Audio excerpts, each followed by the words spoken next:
Dur ayıralım. Edelim mi etmeyelim mi?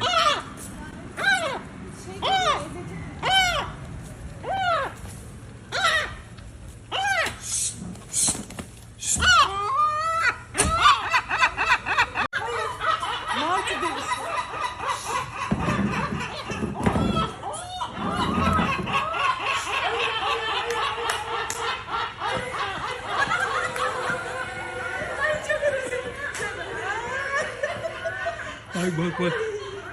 Aslan da gitmiyor. Ayrılmıyorlar. Gel gidelim. Geliyorum dur.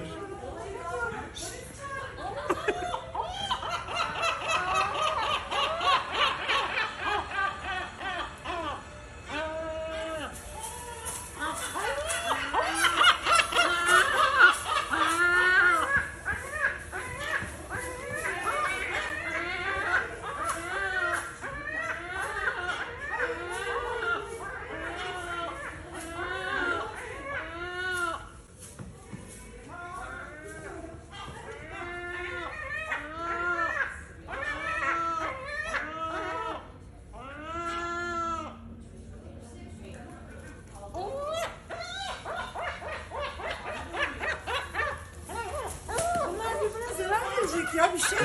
Ayrılmıyorlar.